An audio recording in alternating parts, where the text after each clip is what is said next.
Hi friends, ಎಲ್ಲರಿಗೂ ನಮಸ್ಕಾರಗಳು. ಕಸ್ತೂರಿ ರಶ್ಮಿ ಚಾನೆಲ್ಗೆ ಸ್ವಾಗತ. ನಾನಿವತ್ತು ಬೆಳಿಗ್ಗೆ ಬ್ರೇಕ್ಫಾಸ್ಟ್ಗೆ ಪುಂಡಿ ರೆಸಿಪಿ ಮಾಡ್ತಾ ಇದ್ದೆ. ಅದನ್ನು ನಿಮ್ಮ ಜೊತೆ ಶೇರ್ ಮಾಡುವಂಥ ಈ ವಿಡಿಯೋ ಮಾಡ್ತಾ ಇದ್ದೀನಿ ಫ್ರೆಂಡ್ಸ್. ಇದನ್ನು ಹೆಚ್ಚಾಗಿ ಉಡುಪಿ ಮತ್ತು ಮಂಗಳೂರು ಕಡೆ ಬೆಳಿಗ್ಗೆ ಬ್ರೇಕ್ಫಾಸ್ಟ್ಗೆ ಮಾಡ್ತಾರೆ. ಇದನ್ನು ಮಂಗಳೂರು ಕಡೆ ಪುಂಡಿ ಅಂತ ಕರೀತಾರೆ, ಬೇರೆ ಕಡೆ ಎಲ್ಲ ಅಕ್ಕಿ ಕಡುಬು ಅಂತ ಕರೀತಾರೆ. ಇದಕ್ಕೆ ಯಾವುದೇ ಎಣ್ಣೆಯನ್ನು ಉಪಯೋಗಿಸದೆ ಮಾಡುವಂಥ ಹೆಲ್ದಿ ಆದಂಥ ಒಂದು ಬ್ರೇಕ್ಫಾಸ್ಟ್ ರೆಸಿಪಿ. ಬನ್ನಿ ಫ್ರೆಂಡ್ಸ್, ಈ ವಿಡಿಯೋವನ್ನು ಶುರು ಮಾಡುವ. ಅದಕ್ಕಿಂತ ಮೊದಲು ಯಾರೆಲ್ಲ ನನ್ನ ಚಾನಲನ್ನು ಇನ್ನೂ ಕೂಡ ಸಬ್ಸ್ಕ್ರೈಬ್ ಮಾಡದೆ ನೋಡ್ತಾ ಇದ್ದೀರೋ ಅವರು ಪ್ಲೀಸ್ ಸಬ್ಸ್ಕ್ರೈಬ್ ಮಾಡಿ ಮತ್ತು ವಿಡಿಯೋ ಇಷ್ಟವಾದರೆ ಲೈಕ್ ಮಾಡಿ ಮತ್ತು ಶೇರ್ ಮಾಡಿ.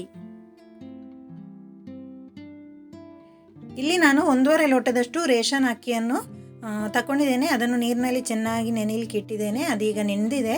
ಒಂದು 3 ಗಂಟೆಯಷ್ಟು ಹೊತ್ತು ನಾನು ನೆನೆಯಲಿಕ್ಕೆ ಇಟ್ಟಿದ್ದೆ. ಚೆನ್ನಾಗಿ ನೆಂದಿದೆ ಫ್ರೆಂಡ್ಸ್. ಈಗ ಒಂದು 2 ಸಲ ಚೆನ್ನಾಗಿ ನೀರಿನಲ್ಲಿ ತೊಳೆದು ಅದನ್ನು ಈಗ ಮಿಕ್ಸಿ ಜಾರಿಗೆ ಹಾಕುವ. ಈಗ ನೀರಿನಲ್ಲಿ ತೊಳೆದಾಯಿತು ಫ್ರೆಂಡ್ಸ್. ಈಗ ಇದನ್ನು ಮಿಕ್ಸಿ ಜಾರಿಗೆ ಹಾಕ್ತಾ ಇದ್ದೇನೆ.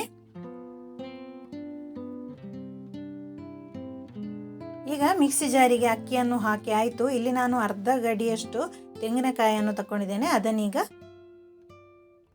ಅದೇ ಜಾರಿಗೆ ಹಾಕ್ತಾ ಇದ್ದೇನೆ. ನಾನು ಇದನ್ನು ಒಟ್ಟಿಗೆ ಗ್ರೈಂಡ್ ಮಾಡ್ತಾ ಇದ್ದೇನೆ. ಈಗ 1 ಲೋಟದಷ್ಟು ನೀರನ್ನು ಹಾಕಿದೆ. ರುಚಿಗೆ ತಕ್ಕಷ್ಟು ಉಪ್ಪನ್ನು ಹಾಕ್ತಾ ಇದ್ದೇನೆ. ಈಗ ಇದನ್ನು ನೈಸಾಗಿ ಗ್ರೈಂಡ್ ಮಾಡಲಿಕ್ಕಿಲ್ಲ ಫ್ರೆಂಡ್ಸ್. ನೋಡಿ, ಈ ರೀತಿಯಾಗಿ ಕದಿಯಾಗಿ ಇರಬೇಕು. ತುಂಬ ಸ್ವಲ್ಪ ಒಂದು 4 ಸುತ್ತು ತಿರುಗಿಸಿದರೆ ಸಾಕಾಗ್ತದೆ. ಈಗ ಇದನ್ನು ನಾನು ಕಡಾಯಿಗೆ ಟ್ರಾನ್ಸ್ಫರ್ ಮಾಡ್ತಾ ಇದ್ದೇನೆ. ಸ್ವಲ್ಪ ನೀರನ್ನು ಆ್ಯಡ್ ಮಾಡಿಕೊಳ್ಳುವ.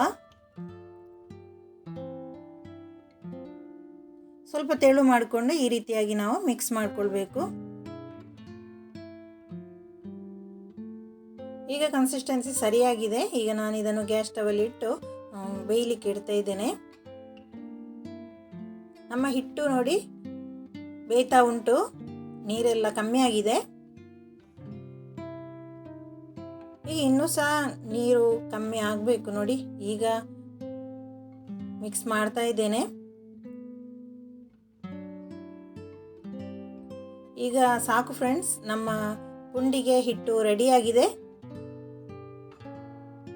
ಈಗ ನಾನು ಸ್ಟವಿಂದ ಕೆಳಗೆ ಇಳಿಸಿದೆ. ಈಗ ನಾವು ರೌಂಡ್ ಆಗಿ ಇದನ್ನು ಪುಂಡಿ ಮಾಡಬೇಕು, ಕಡುಬು ಮಾಡಬೇಕು.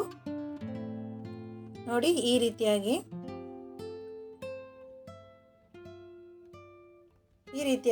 ರೌಂಡ್ ಆಗಿ ಬಾಲ್ ಶೇಪಲ್ಲಿ ಮಾಡಬೇಕು. ಈಗ ಎಲ್ಲ ಪುಂಡಿ ಸಹ ರೆಡಿ ಆಯಿತು ಫ್ರೆಂಡ್ಸ್. ಈಗ ನಾನು ಇಡ್ಲಿ ಪಾತ್ರೆಯನ್ನು ಗ್ಯಾಸ್ ಸ್ಟವಲ್ಲಿ ನೀರು ಇಟ್ಟು ಕಾಯಲಿಕ್ಕೆ ಇಟ್ಟಿದ್ದೆ. ಈಗ ಎಲ್ಲ ಪುಂಡಿಯನ್ನು ಇದಕ್ಕೆ ಹಾಕ್ತಾ ಇದ್ದೇನೆ.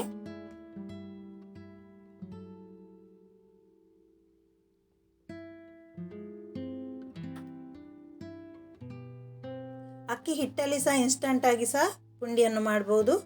ಈಗ ಮುಚ್ಚಳವನ್ನು ಇಟ್ಟು ಒಂದು 10 ನಿಮಿಷ ಬೇಯಿಸುವ.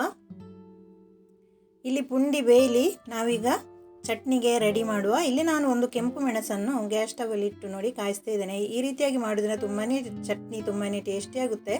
ಇಲ್ಲಿ ನಾನು ಮಿಕ್ಸಿ ಜಾರಿಗೆ ಒಂದು ಅರ್ಧ ಗಡಿಯಷ್ಟು ತೆಂಗಿನಕಾಯಿಯನ್ನು ಹಾಕಿದೆ, 1 ಮೆಣಸು ಕೆಂಪು ಮೆಣಸನ್ನು ಹಾಕಿದೆ, 1 ತುಂಡು ಈರುಳ್ಳಿಯನ್ನು ಹಾಕಿದೆ, ರುಚಿಗೆ ತಕ್ಕಷ್ಟು ಉಪ್ಪನ್ನು ಹಾಕಿದೆ, ಸ್ವಲ್ಪ ಹುಳಿಯನ್ನು ಹಾಕ್ತಾ ಇದ್ದೇನೆ, ಸ್ವಲ್ಪ ಜೀರಿಗೆಯನ್ನು ಹಾಕಿದೆ, 1/4 ಸ್ಪೂನಷ್ಟು. ಈಗ ನೀರನ್ನು ಹಾಕಿ ನಾವು ಗ್ರೈಂಡ್ ಮಾಡುವ. ನಮ್ಮ ಚಟ್ನಿ ಈಗ ರೆಡಿ ಆಯಿತು ನೋಡಿ. ಕೆಂಪು ಚಟ್ನಿ ಈಗ ರೆಡಿ ಆಯಿತು. ಶುಂಠಿ ಬೇಕಾದರೆ ಶುಂಠಿ ಬೇಕಾಗುವವರು ಸಹ ಹಾಕ್ಬೋದು ಶುಂಠಿಯನ್ನು. ಈಗ ಸರಿ ಆಯಿತು. ಈಗ ನಾನು ಇದಕ್ಕೆ ಒಗ್ಗರಣೆಯನ್ನು ಹಾಕಿದೆ. ಒಗ್ಗರಣೆಯನ್ನು ಹಾಕಿ ಚೆನ್ನಾಗಿ ಮಿಕ್ಸ್ ಮಾಡುವ. ನಮ್ಮ ಪುಂಡಿಗೆ ಚಟ್ನಿ, ಕೆಂಪು ಚಟ್ನಿ ಸಹ ರೆಡಿ ಆಯಿತು. ಈಗ ನಮ್ಮ ಪುಂಡಿ ಬೆಂದಿದ ಅಂತ ನೋಡುವ. ನೋಡಿ, 10 ನಿಮಿಷ ಆಯಿತು.